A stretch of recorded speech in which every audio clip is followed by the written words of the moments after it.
It's about making a difference, even if it's small. We're all connected, what we do here matters everywhere.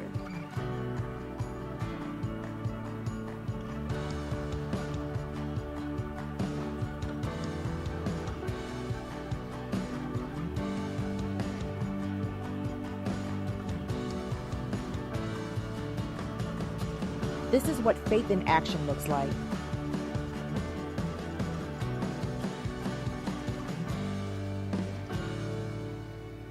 Be the sermon. Join us for Global Youth Day.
It's about making a difference, even if it's small. We're all connected, what we do here matters everywhere.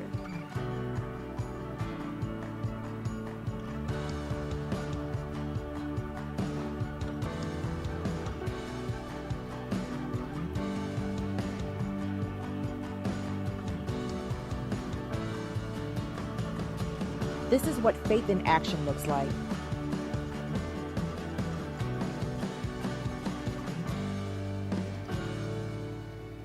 Be the sermon. Join us for Global Youth Day.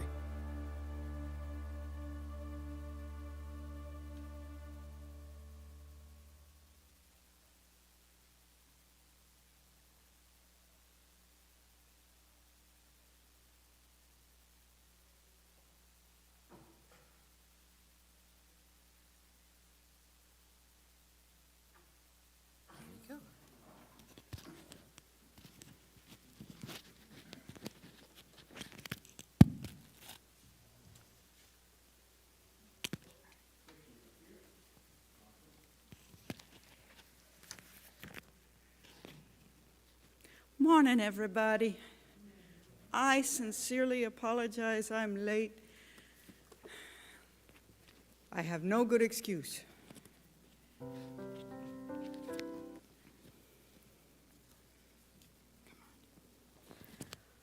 Well, again, thank you. I know you're messing with me.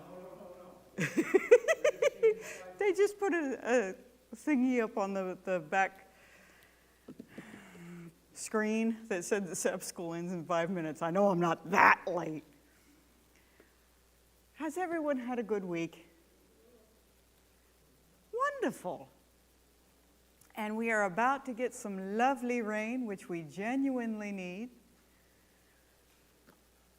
I actually got to enjoy being at work again this week. It would be the first week that I've been working for about 2 months now.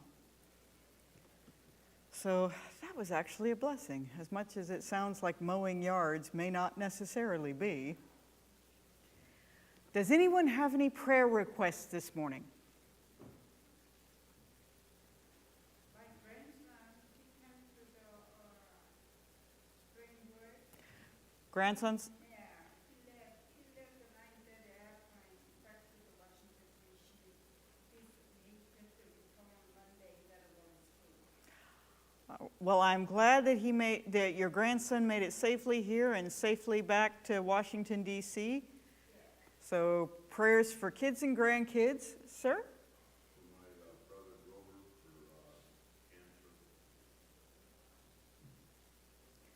Brother for healing, absolutely. Miss Maria? My mother-in-law, she was planning on coming to church this morning. She was dressed ready to go, but last minute she wasn't feeling well. Oh. So just keep her prayers. She's got a new medication and it's making a difference back on her lives. Okay. So healing prayers, praises for kids and grandkids, and also prayers for kids and grandkids. Also pray for the pastor. We have a two pastor, one in Albany and one in Revived Pastor. Mm-hmm.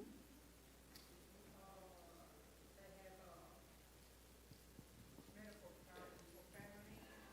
And then another pastor, he have a medical problem.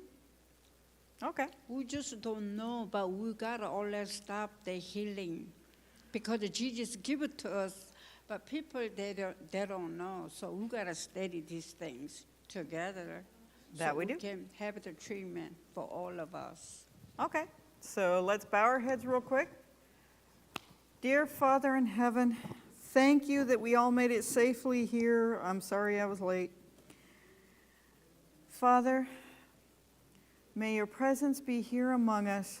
We thank you very much for your care and protection of the children and grandchildren, and we ask that it continue. Dear Lord, may there be healing for Brother Grover, who's fighting cancer at the moment, for Pastor's mom, who is encountering a new medication and something just ain't going right. And dear Lord, please be with our pastors. May a hedge of protection be around them and also their families. And dear Father, may your presence be among us right now as we open your word and study. May our minds be open to the lessons you would have us know. Amen.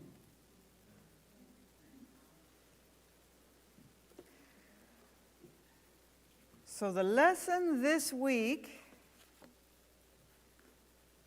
is on rules of engagement. Now, I have heard this phrase before. Has anyone else heard this phrase before? Only in the military. It is largely used in the military. I was Air Force and Army National Guard. Because when you are, now on this earth, rules of engagement are intended for the good guys to stay the good guys, and so they're only allowed to do this much. We first encountered this in Vietnam, and oh, did that go wrong. And the military has used them since then as ways to keep an operation within a certain scope. Like, I'm not trying to get political, but yesterday President Trump told Russia, you need to quit hurting and harming Ukraine soldiers, or I'm going to put the banking sanctions on you. Stop. President, not trying to get political, but President Trump, rules of engagement, he told Russia, you got to stop killing Ukrainian soldiers, or I'm going to put the banking sanctions on you. I thought, not to get political, but that, to me, is like a rule of engagement. I would disagree a little with that being a rule of engagement. I could definitely see it as leverage to be used. That is definitely the hope we're having.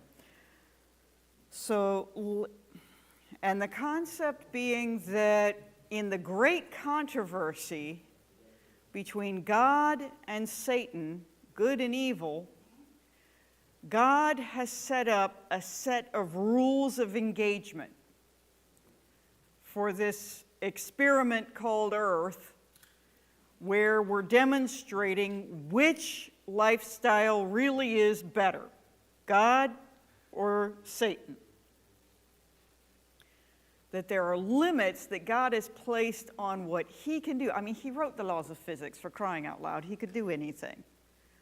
But he limits his own interactions, but he also has limits on what Satan is permitted to do. So there is a rein on that, even though sometimes we look at the atrocities that happen in our world and go, you sure there's a rein on that? I mean, look at the Holocaust of World War II, October 7th, human trafficking.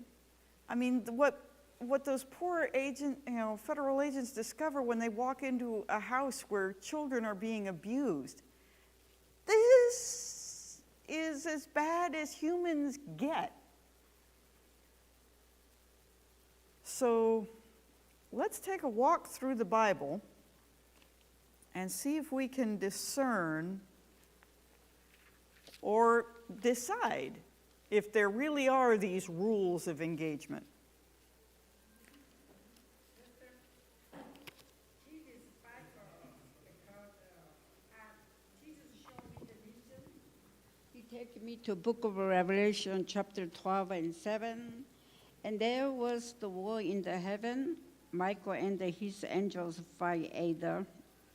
Again, in the dragon and the dragon, the fight and his angels.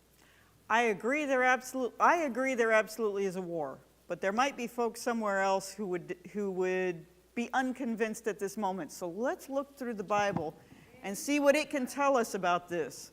You talking about the great controversy? That's what all about. Satan fight. Jesus fight for us. Yes, he does. Jesus fights for us. Let's start in Job. Job chapter 1, verses 1 through 12. And I think I'm going to abbreviate this at the moment. So the idea, there was a man in the land of Uz whose name was Job, and that man was blameless, upright, and one who feared God and shunned evil. Now it describes that he has 7 sons, and he has lots and lots of sheep and oxen and donkeys. He has lots and lots of servants. It's a great household. His kids are really on good relations with each other, and each day they go and feast in a different kid's house. This is the picture of a pretty good guy. And not only that, but he's well established. He's got good,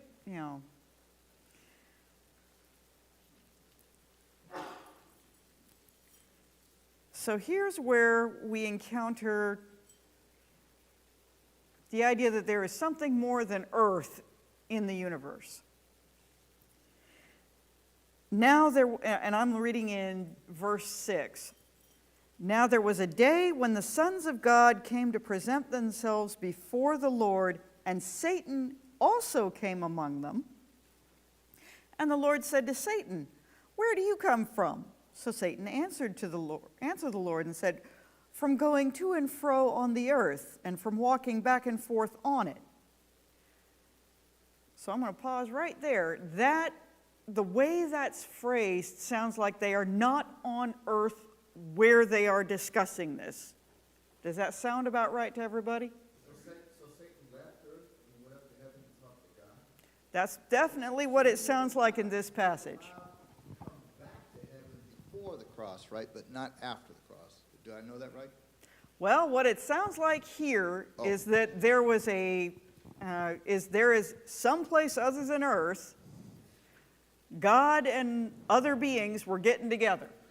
So in other words, if I understand Ellen G. White right, Satan was allowed to return back up to heaven for those meetings until the cross. But I could be wrong. I'm just speculating from what I've read. I'm not even moving to the cross at this moment, but right about then, Satan was traveling from earth to somewhere else. To heaven, right? It doesn't actually say that. Where else would there be? I'm going with strictly what's written here. So somewhere other in the universe, there are beings who can think and do stuff not on earth. I am content to go with that. Then the Lord said to Satan, "Have you considered my servant Job, that there is none like him on the earth, a blameless, upright man who fears God and shuns evil?" So Satan answers God, said, "Well, does Job fear God for nothing?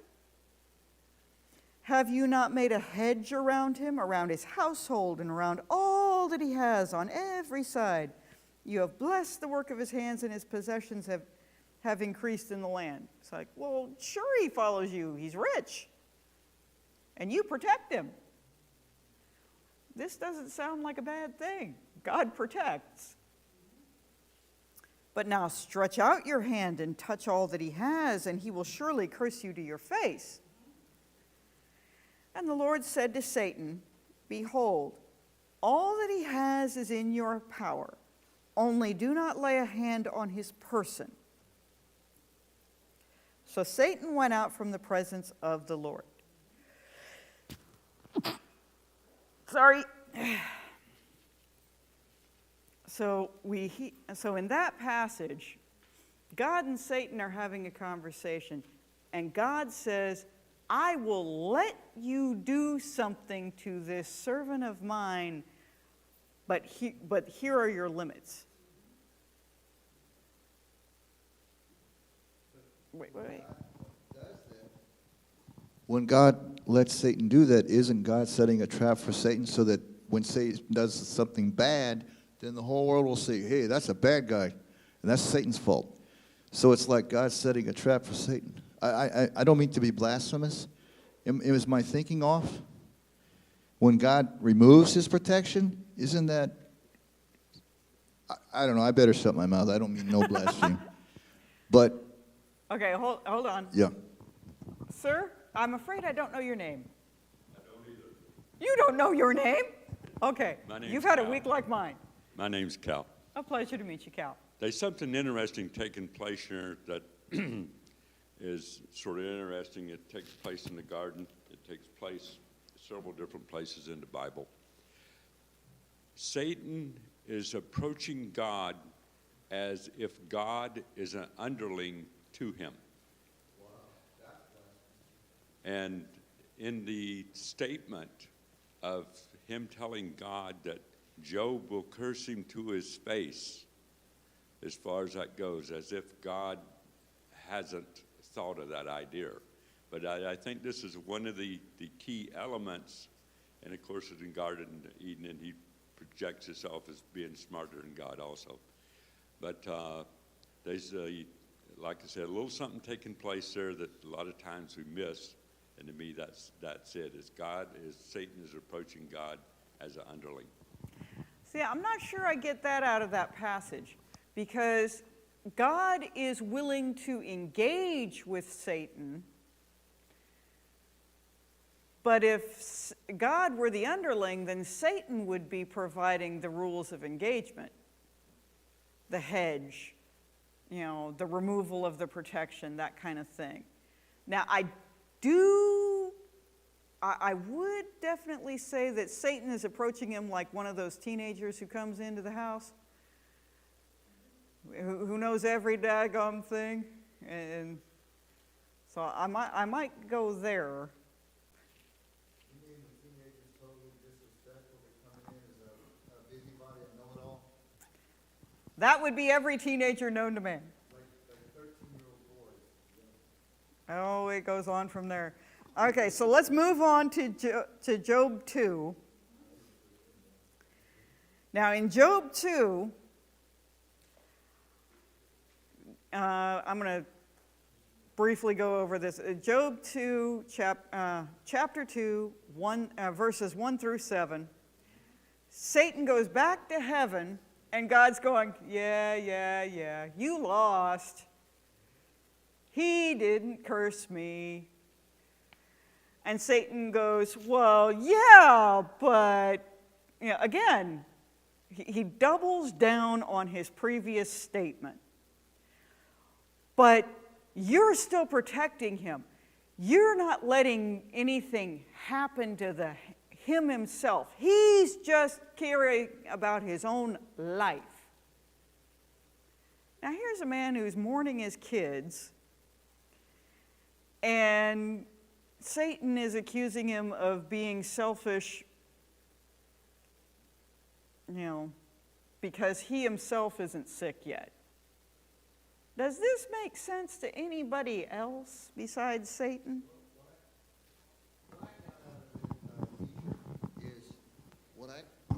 What I got out of that story is that, to me, it was like Satan was saying, the only reason Job loves you is because you buy him off with your money, symbolically.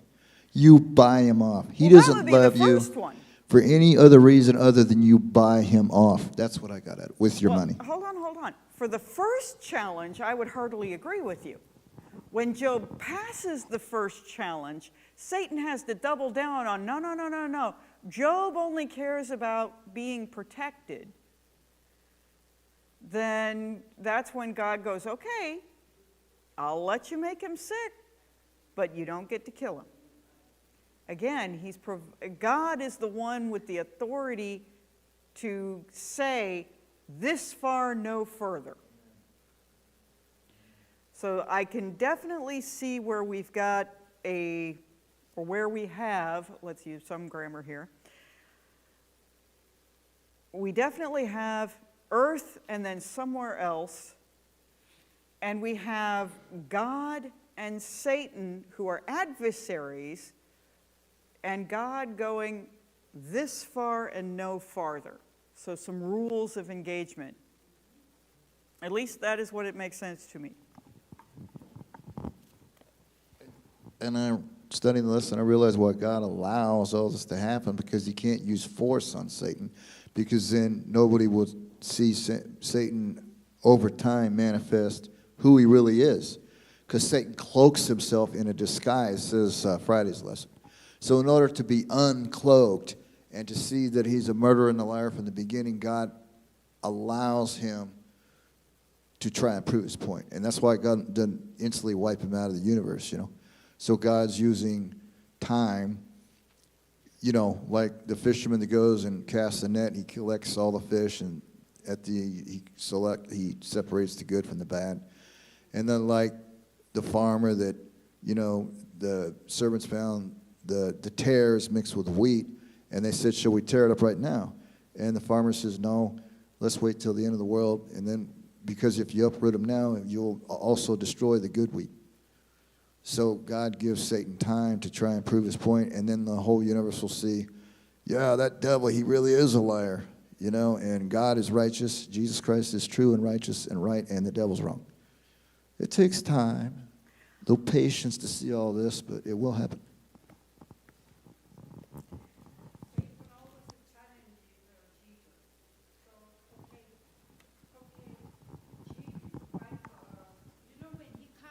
He not just living, like 33 years, be done, get over what. No, he create. We have the 5 senses. He pleased every senses we got. And also, Satan was bad on a Job. He bad on a Job. Yes, he was bad to Job. Yeah, he bet on it. Then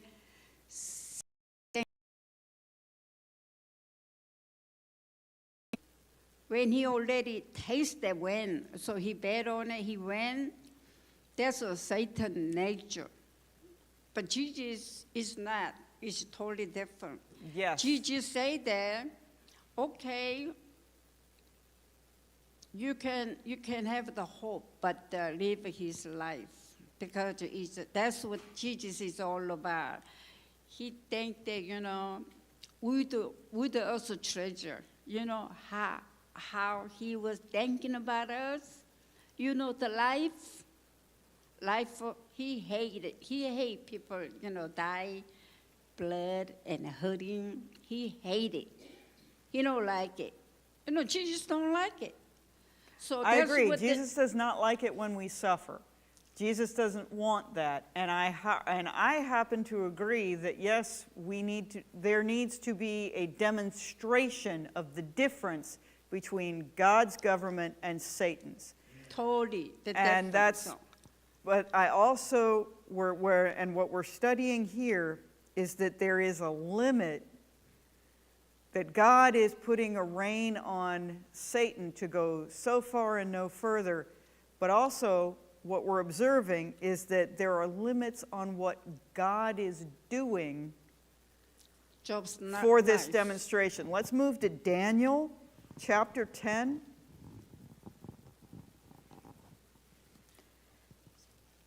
In the 3rd year of King Cyrus of Persia, a message was revealed to Daniel, whose name was called Belshazzar. The message was true, but the appointed time was long, and he understood the message and had understanding of the vision.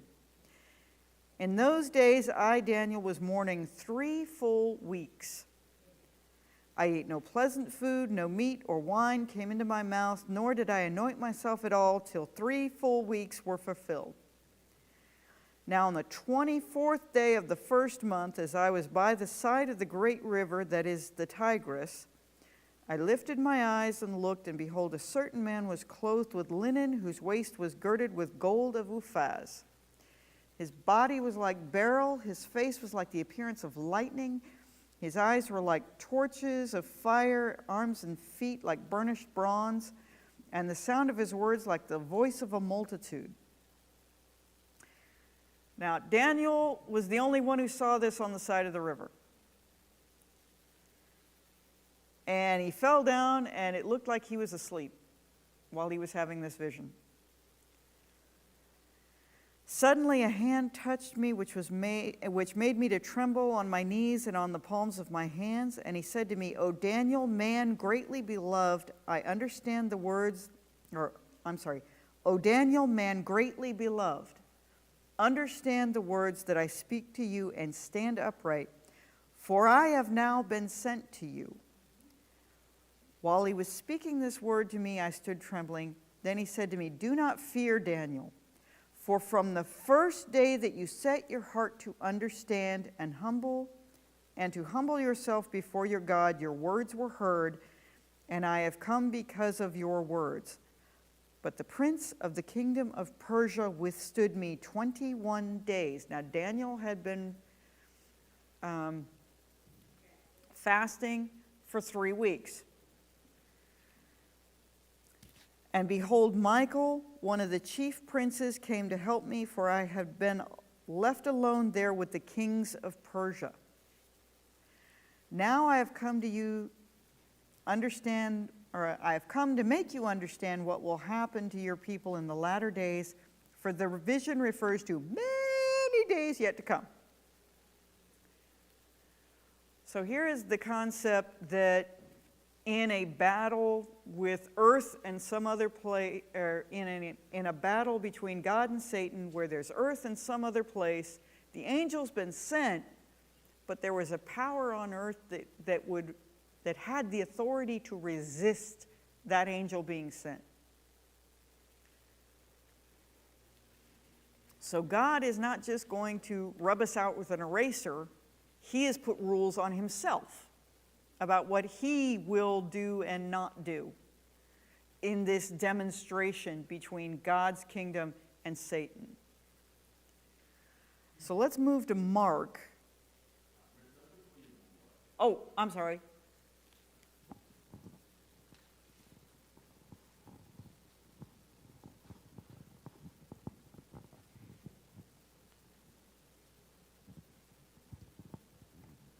We ought to be happy that God has the power that he has to sustain us, to protect us, and defend us.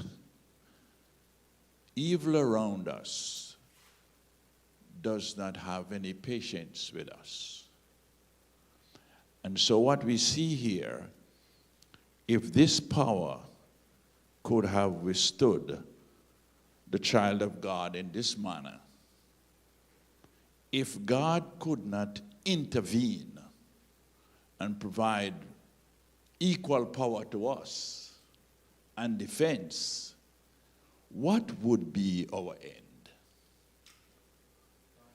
It is interesting that God did allow this to take place so that we can understand the privileged position that we are in. For we have the entire heaven as our bodyguard, our defense, our security. Please, don't take your spirituality for granted, because the devil does not like you. The devil has no respect for us and our own. And so as we go daily, as we live our lives, make sure that daily we consecrate ourselves to God so that the power that he has can always be our defense. I agree. The idea that there are rules in this conflict between God and Satan does not negate the power of God. And it also acknowledges that Satan does have a certain amount of power also. And what I'm not doing at the moment is listing what the rules of engagement might be. I'm simply saying that there's definitely something there.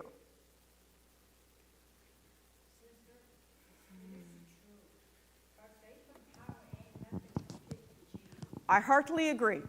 Satan is not as powerful as Jesus. In Mark chapter 6, verse 5, now he could do no mighty work there except that he laid his hands on a few sick people and healed them.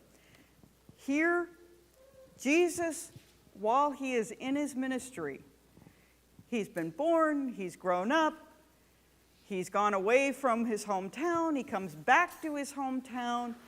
He wants to share the message of God with his own, the folks who saw him grow up, and they're like, you've got to be kidding me. No.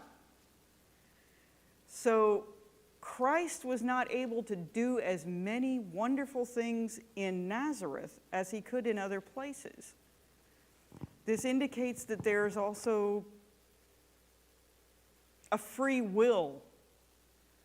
You know, I think part of those rules have got to be our own free will. If we're willing to believe in God, there's a lot he can do for us. But if we're not willing to believe, then God's going to go, okay, that's what you want. Mr. Cow, could you wait for a mic? That way the folk on the internet can hear us. Thank you.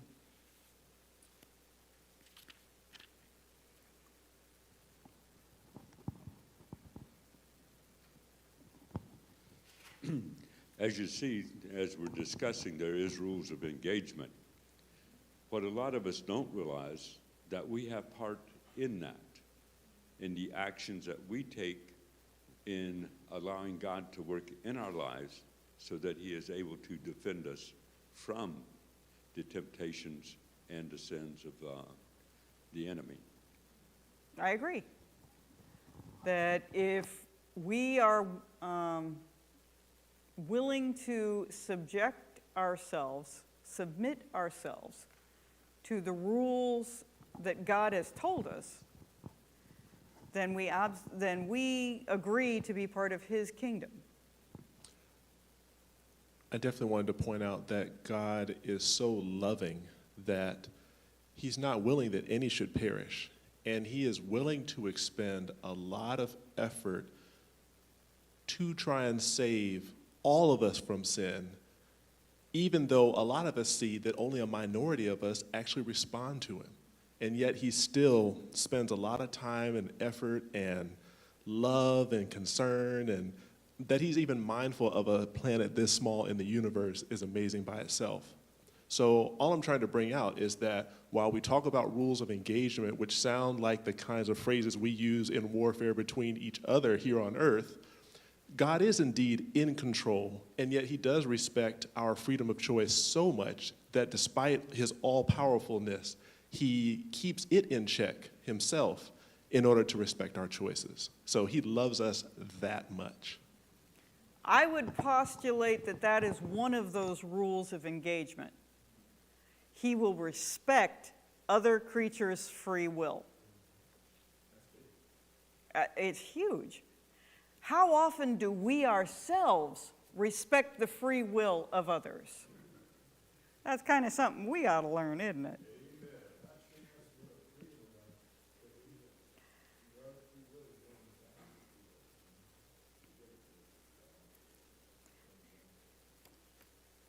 In Mark chapter 9,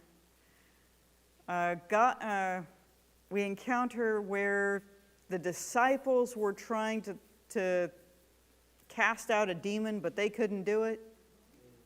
And then Christ comes back down, and He's the one who can cast it out. And the disciples go, well, why couldn't we do it? Honestly, I think that Christ was being a little diplomatic in verse 29. So He said to them, this kind can come out by nothing but prayer and fasting. And that could be part of it. One of those rules of engagement would be the closer we keep ourselves in communion with God, then the more of His power He is allowed to funnel through us. And when I say allowed, it's because, again, He has agreed to rules of engagement. The controversy, according to Paul, is a matter of principalities and principles. But please make no mistake, it is definitely a war.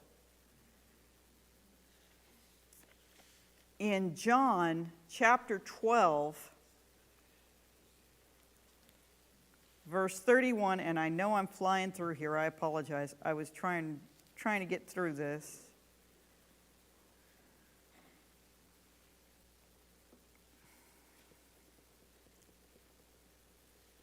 I really dislike when they only have one verse in the midst of a whole passage. So, in chapter 12, moving to about,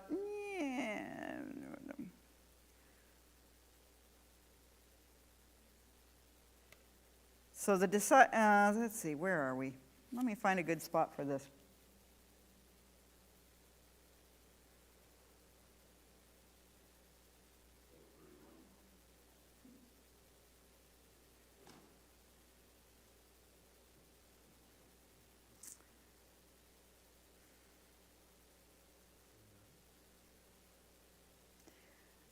Okay, so what the verse that they tell us to look at is verse 31. Now is the judgment of this world, now the ruler of this world will be cast out.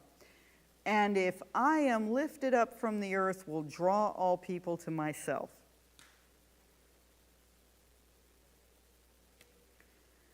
So as rules of engagement go, what does that sound like to you?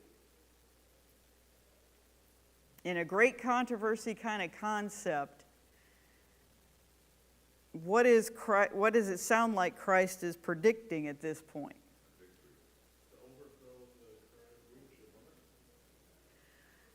What this passage is telling me is that, first off, there is a current rulership of this earth that is not God.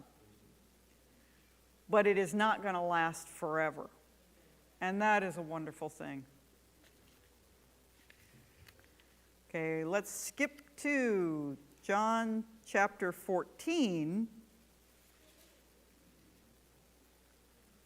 And we're looking at verse 30.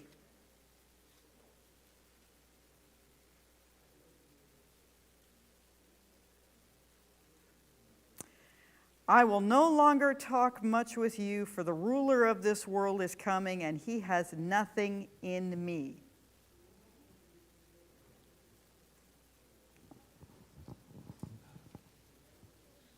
Something that I noticed in John 12, verses 31 to 32, Jesus, there's this, also, it shows an immediate victory as well. He's like, the judgment of this world, now come the prince of this world be cast out. Though this world is surrounded by hatred, surrounded by evil, Satan is in charge, so-called. But even in that, in the midst of the chaos, I still have the power to draw men unto me if they look unto me. I thought that was very powerful, that no matter what is going on around us, if we look unto Christ, we can still have the victory. I agree. I just want to quote what you said, that Jesus said, and he has nothing in me.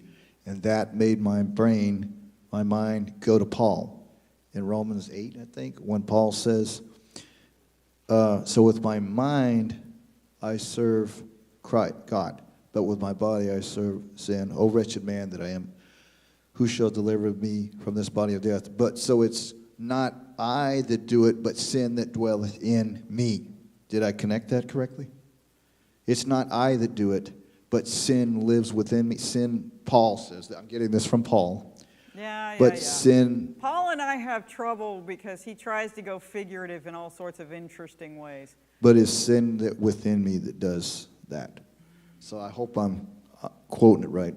I'm not so great at interpreting it, but I'm getting that one. I'm trying to make the connection. No. Paul and I are going to sit at the feast table in heaven and have some lovely discussions about how to describe stuff. Well, he was a big Pharisee. Language is a hopeless, okay, not entirely hopeless, is a tricky mechanism to get the thought in my brain into somebody else's. And the ways we can, mangle language and get those concepts different is so many different ways, which is how we get miscommunication, which is how we get a lot of trouble in this earth. In 31, okay, so John 14, verse 30, I will no longer talk much with you, for the ruler of this world is coming, and he has nothing in me. Again, I think we're moving in the Christ is looking at, he's about to be crucified, he's warning his people about it, time frame, and he's saying this is part of the controversy that's happening.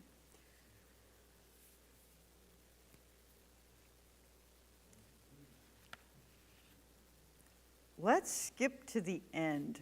Revelation chapter 13, 1 through 8.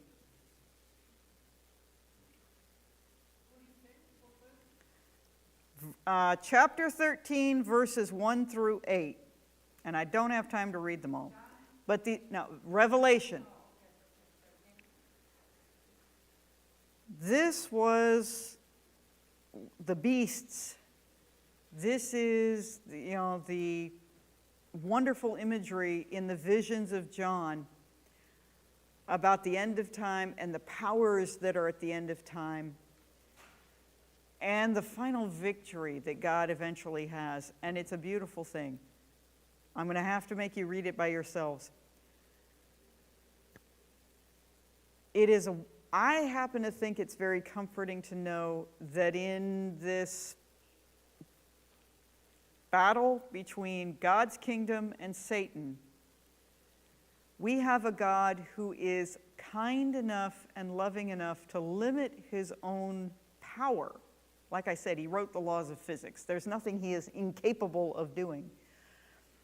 But to rein his own power in so that the free will of his own